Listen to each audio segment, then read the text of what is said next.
Good afternoon, good morning, good evening, depending on where in the world you're signing in from. This is Kumar Datatran, your host from the Meridian Point. And today I'm thrilled to introduce you to our guest, Inga Hebden. I'm not sure if I'm saying that right, so I'm sure she'll correct me when she comes on stage. She's the founder of Medea International Limited, a premier advisory and coaching firm. Named after the cunning enchantress from Greek mythology. I have questions about that. Medea International empowers clients to win new business tenders and elevate team and leadership performance. With over 2 decades of experience in human connection, business strategy, and communication, Inga has held posts at global firms like Visa, Deloitte, KPMG, and Gartner. As a certified coach, ICF member, and APMP and Prince 2 accredited professional, Inga now dedicates her time to helping clients achieve their own versions of the golden fleece. I have to ask what that is, through enhanced leadership, influence, and strategic thinking skills. We're thrilled to have Inga here today and have her share her insights in driving business or success in business and leadership. Welcome, Inga. Thank you so much for having me. And I'm more than happy to answer any questions you have in particular around Medea. That's wonderful. So first question is, how do you say your last name? Hebden. So you were Hebden. spot on. I got it right. Yeah. Wow. Yeah, you did. Absolutely. Awesome. All right. So let's see. Where do we start? So maybe I'll start with what I read in your intro. What is the golden fleece? So it is part of the Medea story. It is basically a symbol for kingmanship and success. So as you said in the intro, Medea is a figure in the Greek mythology, but an enchantress really, who helped her husband obtain the golden fleece, which I think kind of the skin, basically the skin of a male sheep. Okay. But it is that symbol of kingmanship and success and leadership and all of that. And she basically worked in the background and helped him obtain it. And that's the only thing I keep saying I have in common with people. I work in the background. I enable others to be successful. I challenge their thinking. I don't have a magic wand, but the magic happens with coaching and with powerful conversations. The story of Medea has a really gruesome ending. Which is certainly not what I have in common with her. So we won't go into that. No, let's not. Maybe at the end. I do want to know what the gruesome ending is. Just not because it's something that's going to happen with your client, but just from a story standpoint, it might be interesting. So your website, you are your website after all.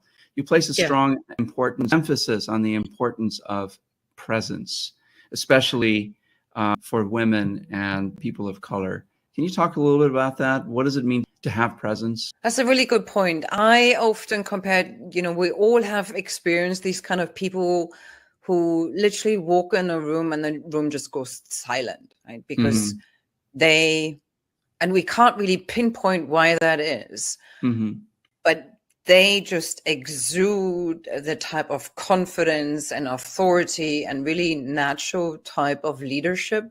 And people automatically look up to those individuals and want to hear their opinion, what they have to say.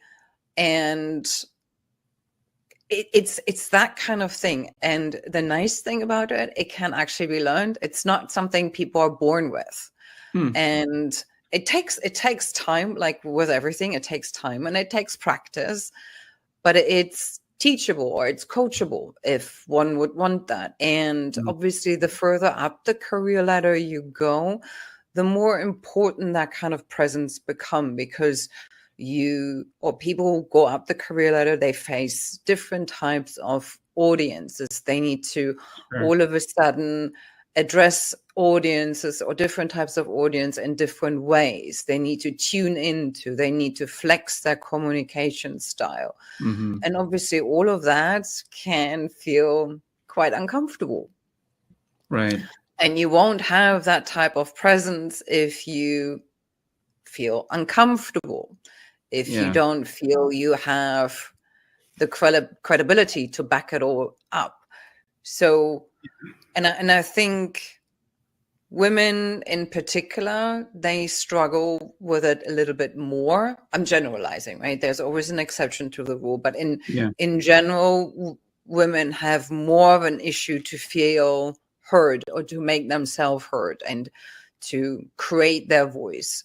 And therefore, I find it quite important to enable, in particular, women with having that type of executive presence where they feel that confidence, and when they walk into a room and they don't feel like oh my God, I need to wait until I'm allowed to speak. No, that's I certainly have experienced that. I suppose, early in my career, I was terrified of speaking in public, and over time, of course, I got over that fear. But even so, I remember some of my early experiences speaking, right, and delivering a presentation, and people seemed to like it.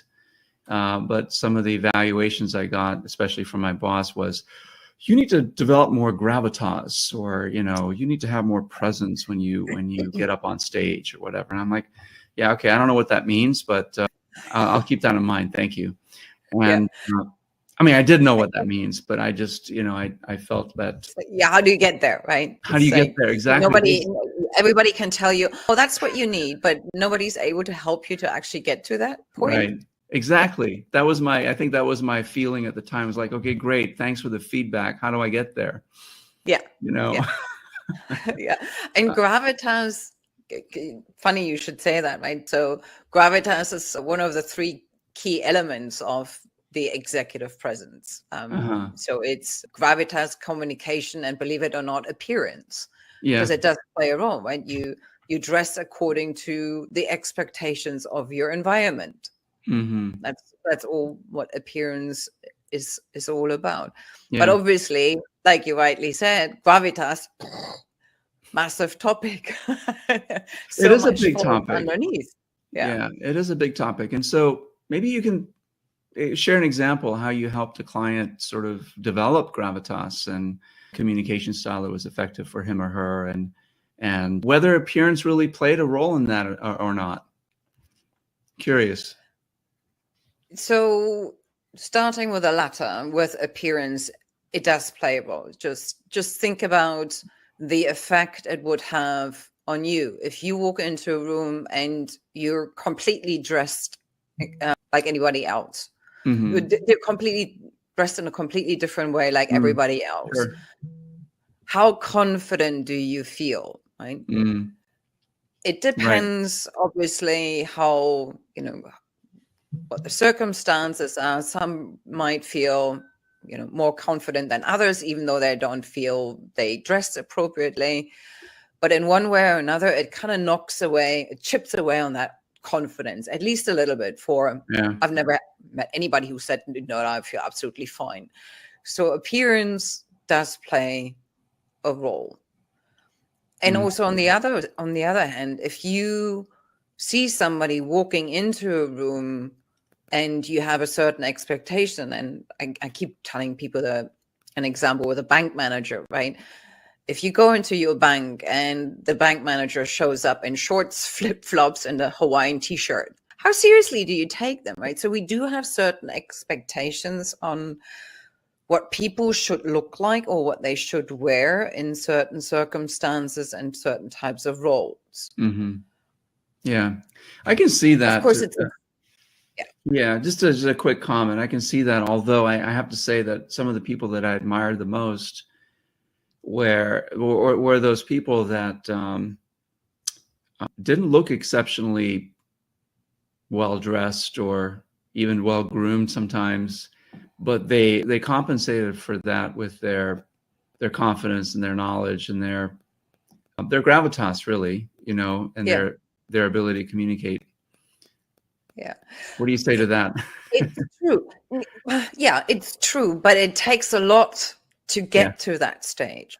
Yeah. Right. So, I mean, for example, so I'm a huge fan of Simon Sinek, for example. And if you see him in interviews, he looks relatively casual. So he's certainly not one who is always very polished. But he still dresses like a professional, and in a very authentic way.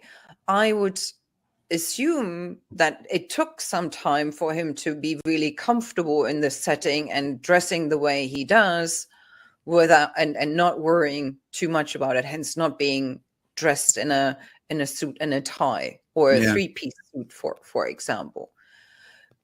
So in my experience, it takes some development and some experience and development and confidence in particular, and having already gained some credibility. So, everything which lies under the umbrella of gravitas is basically already there. So you can worry less about the appearance. So the percentage of the importance of appearance is kind of decreasing if you're increasing all your other skills. Mm-hmm.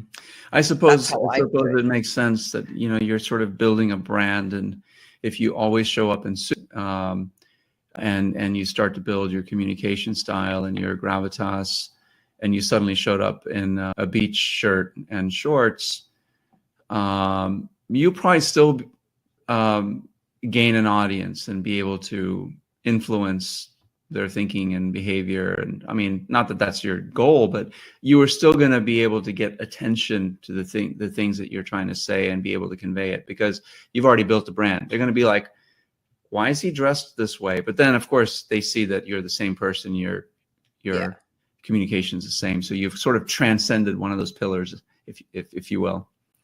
Yeah.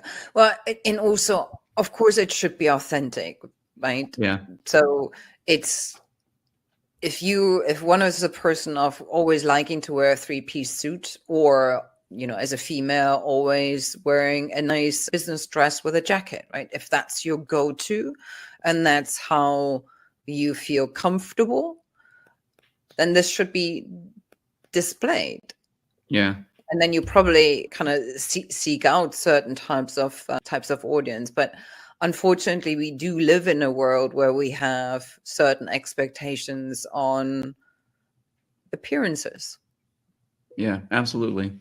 Yeah, it is true. Of course, if you're well dressed and your social norms being what they are, you look the part, if you will.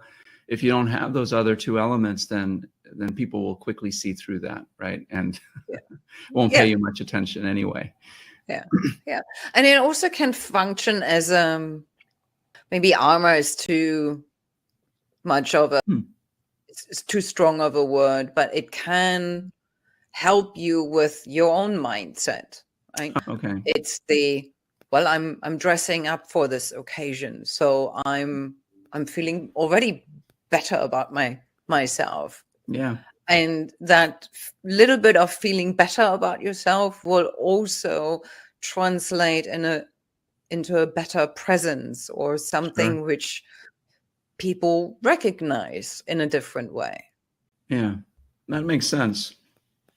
So do you have an example of someone that you've helped improve any one of these pillars, or all three of them, that you can talk about?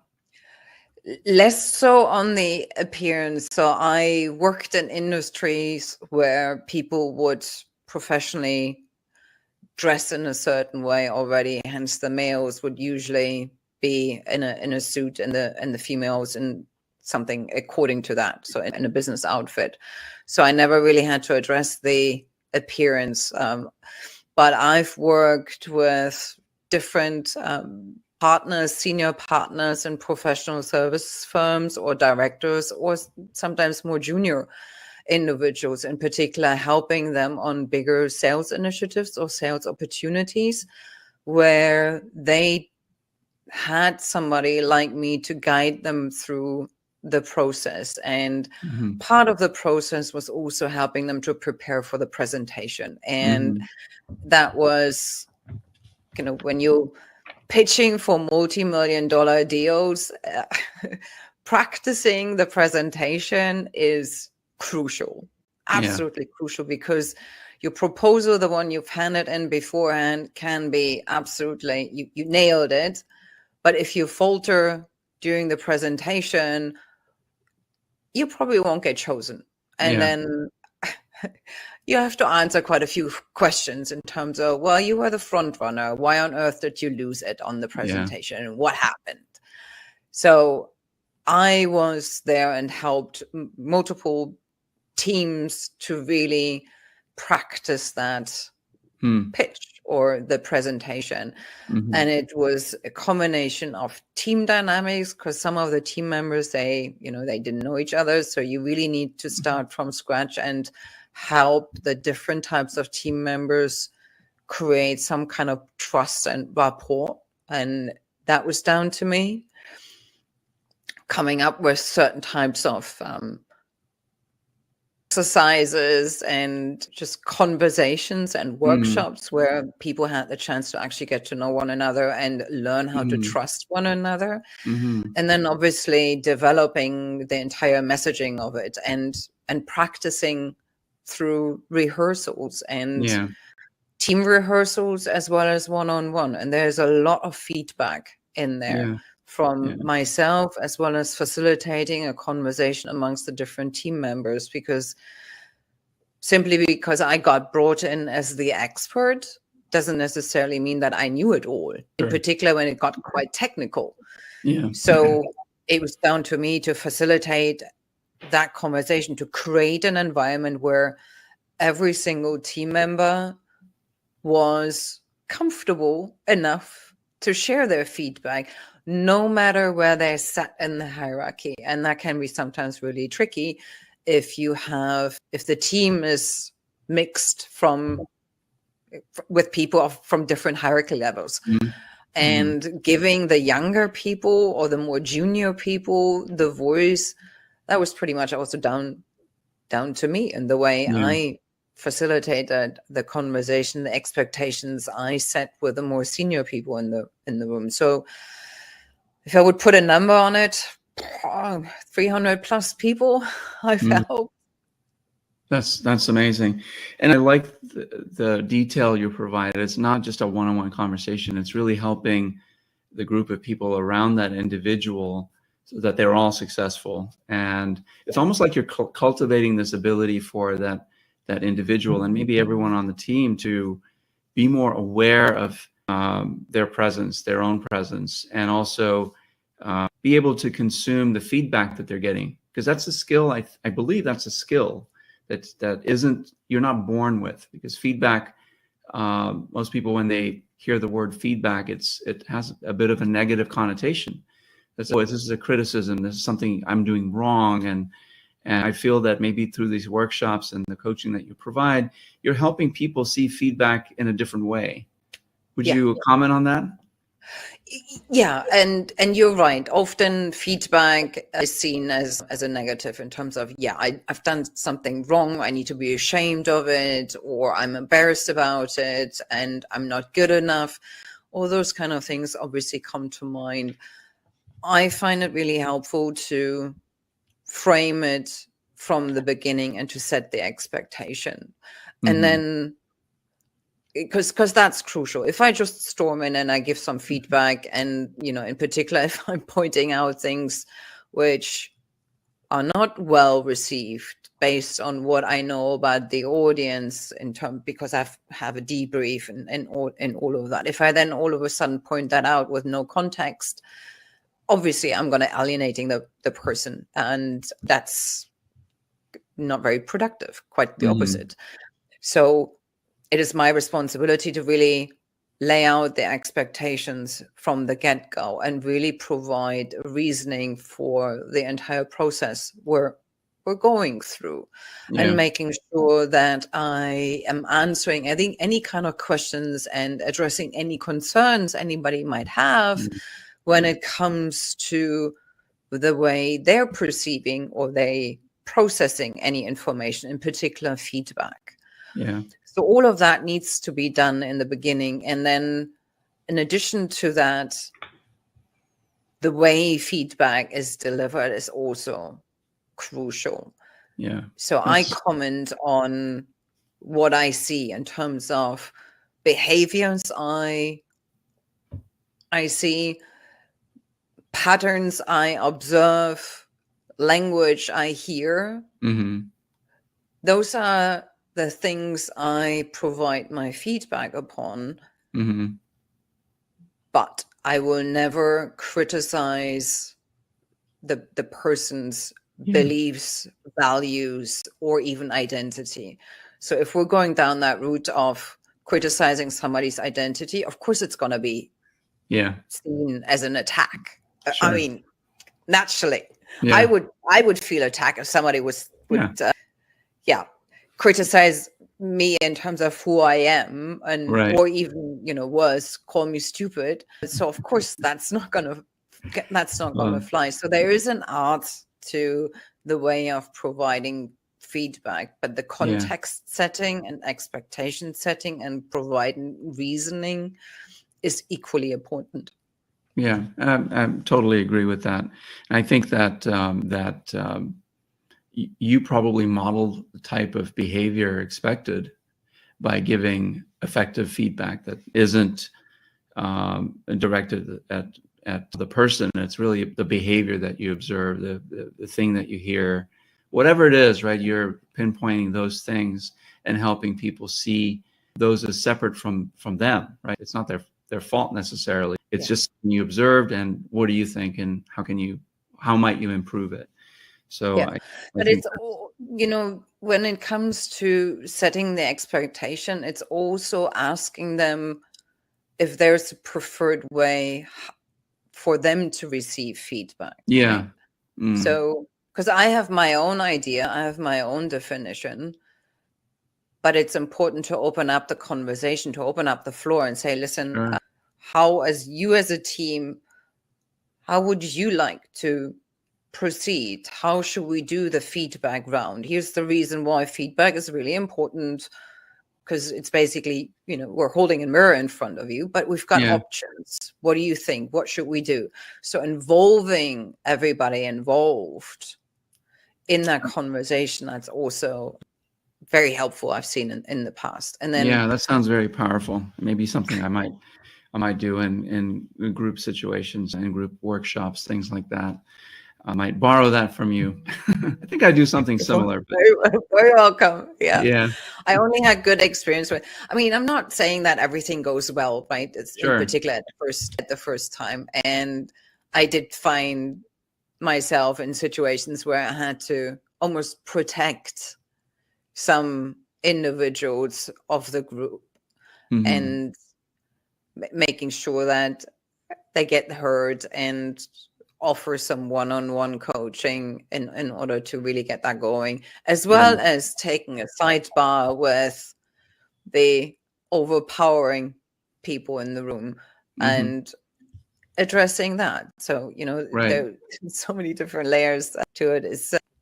I love it. I find it fascinating. Yeah, definitely. And it sounds like you are someone that is able to observe the whole, or sort of the group dynamics, and be able to pick up the behavior individual or the conversation between two, but really see how everyone else is reacting as well. You have that ability to listen to the whole and pick out the disturbance, if you will, in the communication that's going on within the group. And so that's a skill, being able to listen to the group as a whole and be able to observe the types of things that are going on in there.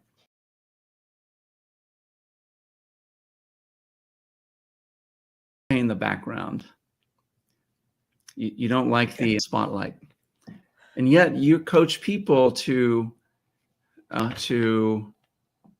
achieve their own golden fleece, which requires gravitas, presence, all of these things. There seems to be I mean, do you really need that in order to be successful?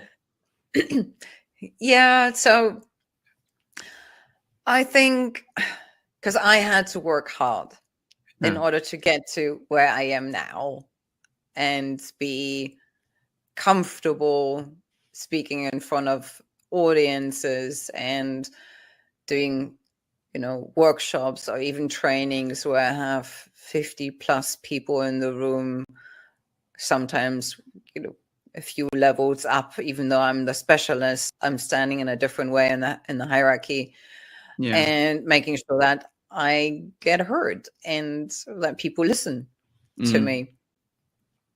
Okay. So it's And not that I'm also an introvert. So I I enjoy being in the background. I enjoy it when I see other developed, and I know how hard it can be, because, well, guess what? I'm still working on it. I'm still a project. Yeah, that's I guess my story as well. I'm more introverted than I am extroverted. I mean, I'm not going to go volunteer and go, sing karaoke or anything like that. It's just not my style. I'm more in the background. But because of the nature of the work that you and I both do, we have both had to develop a certain level of executive presence so that we can be heard. What would you say? On your website, it lists 10 components of executive presence. And I'm not going to name them all, but what I'm going to ask you is, which of these do you find your clients most often need to work on? Communication is one. Okay. And with communication, it's not just the verbal and the non-verbal communication. It's also the listening. And I recently had a conversation actually with two other people who are communication specialists. And we all agreed that even though we all think we're great listeners, we're not. Yeah. Because we think about the next question, we think about a comment, we draw conclusions, make assumptions, all whilst we're listening to somebody else talk. Right. So we're not fully in the moment whilst that person is actually speaking. And for executive presence and for the ability to really communicate well, that is absolutely crucial. The ability to really listen and focus your own attention on somebody else. Yeah. Basically giving them the feeling that nothing else is more important than they are at this moment in time. Yeah. And that's effort. And I'm not always great at it. It depends. Although people have told me that I'm a really good listener now, that I think that's an advantage introverts have, because we process things a little bit in a different way, in space to express themselves. But again, it's a skill that needs practicing, and for me, that is absolutely important in order to make that impact, to make others feel important and heard. The listening is crucial, and then obviously all the so communication as a whole is one of the most crucial building blocks, so to speak, for executive presence. That really resonates with me. I think in my travels as a coach, I find that is probably one of the things that I spend the most time on with people. I'm not perfect all the time. In fact, even during this interview, I don't know about you, but when I'm talking to someone, I have to force myself to pay attention, to really devote all of my senses to what I'm hearing and tune out any other noise that's going on in my head. It's a hard thing to do, to be really present and in the moment, because our society today has made it very hard to do so, because there's so many distractions around us. My phone is beeping here, right on the desk. I should have put it away or silenced it or something before this call, but I didn't. There's every opportunity to be distracted and to think about something else. And so to really be present, you have to be so intentional about it to do so. So what are some tips that you give your clients on developing that capacity to be present? Well, first of all, I advise them not to be impatient and crucifying themselves because they can't do it for, I don't know, pick a number, 10 minutes, longer than 10 minutes. Yeah. So not being discouraged quickly. that's one of the first things I would advise somebody.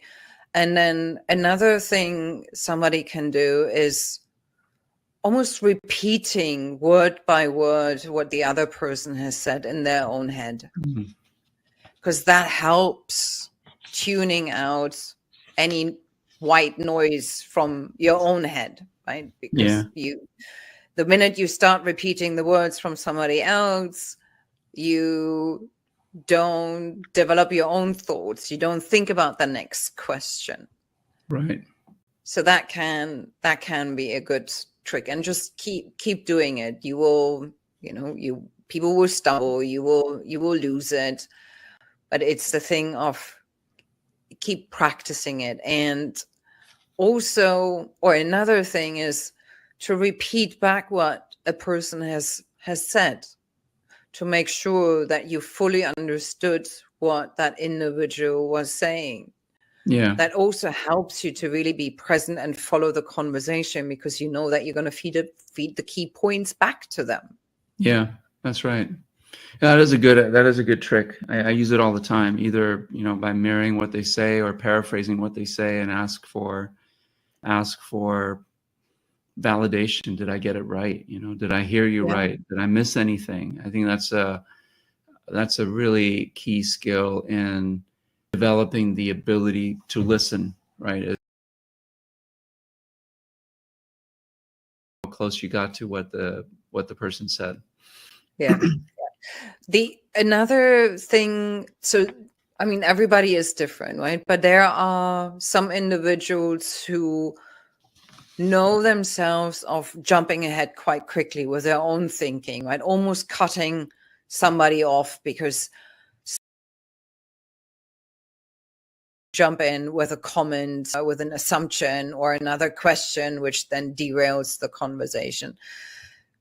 So knowing yourself obviously is quite important, and what are your own triggers, but there's a question one can ask oneself if one is that type of person, and it's how important is what I'm going to say, and how much value will I add right now? So just asking yourself, and do I have to be the person asking the question? Interesting. Just by reflecting on this, that can also help. Yeah, that's another thing that really resonates with me. I think early in my career, I would be, quick to want to say something just because I felt at the time, if I didn't, then people would think that I wasn't present, or I wasn't there, or I wasn't, participating, or whatever it was I was thinking at the time. And I probably didn't say anything profound. It didn't add value to the conversation, and probably interrupted the flow of thought that the group was having. And so that's I think a skill also that you can learn over time. Yeah, it's not easy though. No. But hey, what in life is easy, right? I mean, when we learned to walk, it wasn't really easy for us either. So, but it took a year and a half, and then we got it. Yeah. In our last conversation, when we talked about mindset shifts in companies, like culture shifts, the thinking within an organization, and how difficult that is, and how long to not implement so much, to just get to where you want to go, right? As an organization, as a leader in an organization, you want to shift the mindset, if you will, from being more reactive to more proactive, whatever it might be, from more being more, fixed mindset to more growth oriented, whatever it might be. It seems to me that executive presence has a big part to play in this, because it's not just about, I'm the big bad leader or big good leader, and I've got this great presence and people listen to me and they value me. From what you've said, it's a lot more than that. It's the ability to sit back and listen. Yeah. And so I'd love to hear your thoughts on how executive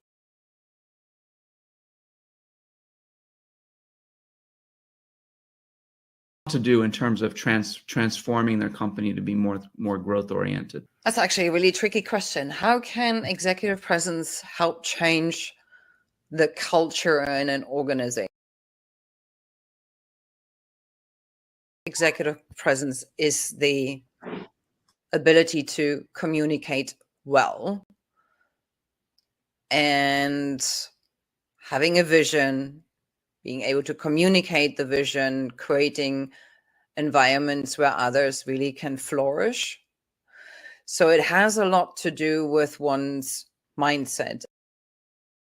Well, if I say, there's a saying in German, which I translate word by word, it would say the fish always stings from the head. I think there's something similar in the English language.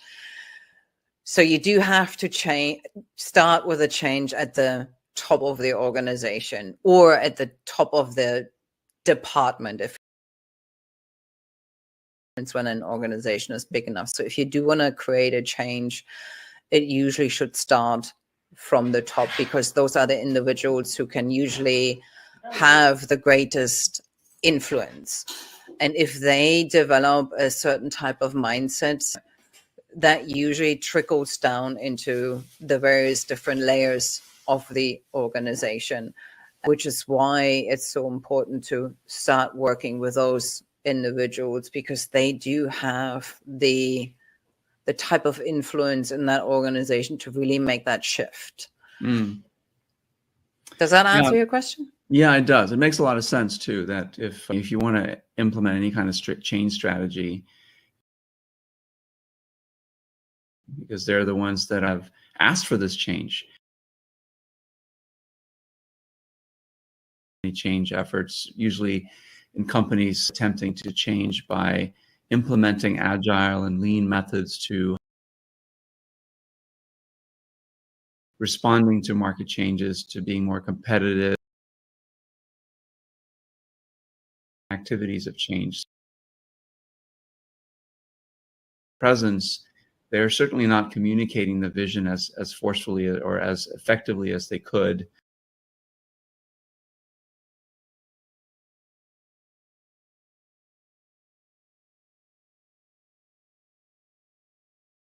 An organization can change, right? Because again, not everyone's pulling in the same direction.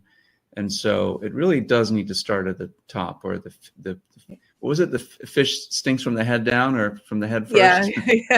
Yeah. I'm trying to think what the equivalent is. Yeah.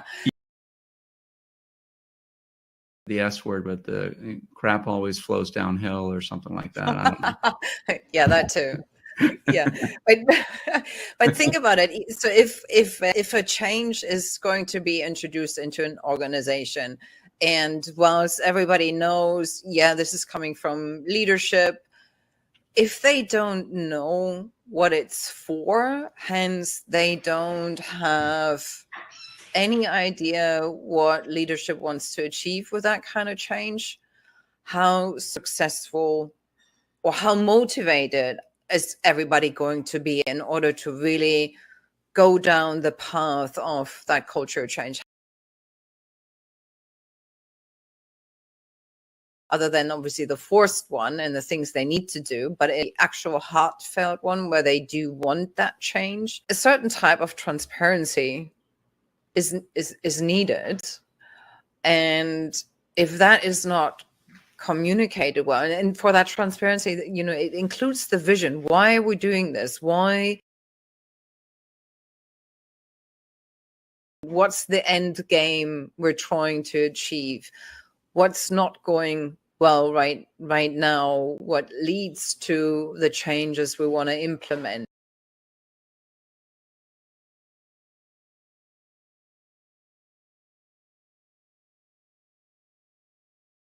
Ability to really communicate this clearly, create an environment where even critical voices can be heard. Yeah, there's no chance of it being successful. Yeah. And so really, I feel like I learned something today. Whenever I think of the term executive presence or gravitas or whatever, I just think of one facet of it.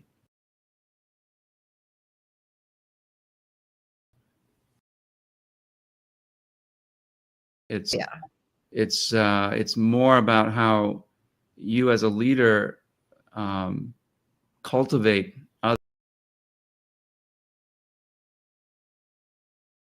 You are in the workplace, and it's really being a well-rounded leader, being a well-rounded individual that is always looking to cultivate others, bring others up, serve them, and that's how you build that gravitas, that presence.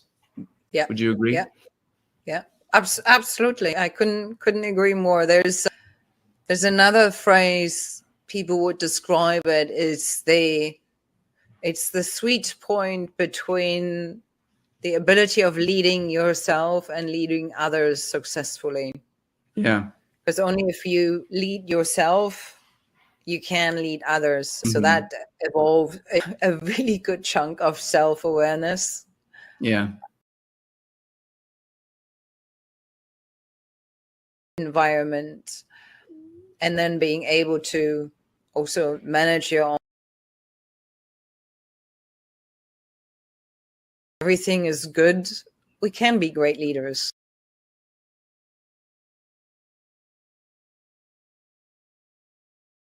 But that's usually when the worst in us shows up, and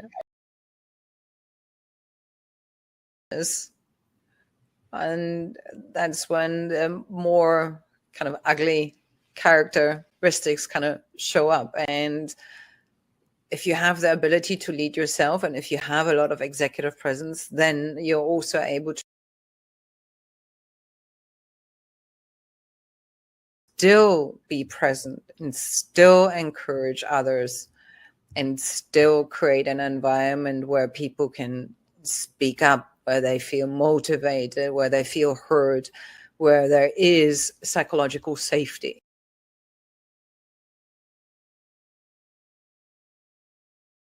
Asked you that you'd like to share. Actually, you and I are similar in terms of sharing the little bit of wisdom we've acquired. So I also started out in a podcasting adventure, and I'm always looking for interesting guests. So my podcast is called Professionals Unplugged. So I usually get together with other professionals and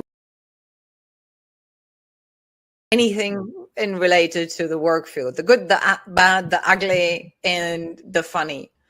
And those are the kind of conversations where actually I fully enjoy, because something new and just different perspectives. And I thoroughly enjoy that. And hopefully there are also nuggets in there for other people to find. It's like, oh, hang on a minute, that's interesting. I haven't heard that before. I want to know more. Yeah. That's that sounds. Love to have you on it. And if you think about somebody else who could enjoy this kind of conversation with me and others, share the link or share the information. Yeah, definitely. We'll share it in the show notes, how they can view your podcast or listen to it and book a session with you. And I would love to be on the show. That sounds really fun, just to talk or chat about work and all the good and bad about work, and how we can make work better and more fulfilling, more rewarding, more all of those things, all the mores. Time of our lives at work. We should not be stuck in a place where we're not having fun, where we're not growing, where we're not developing ourselves, developing others. So if you're in that kind of a position, then get out, do something else. Sometimes easier said than done, but it's not impossible. And I agree. I felt myself in a position where I just thought, this is not fun anymore. Why on earth am I doing this? Right. Yeah, I've made lots of transitions in my career, and this podcast really is all about disruption. You do help disrupt are trying to improve their leadership skills, and it has a huge impact because leaders have that it can't but lead to disruption in a good way, right? So thank you so much for love to appear on yours in the future, and I hope Love to have you. That's great. Hope you all enjoyed this broadcast.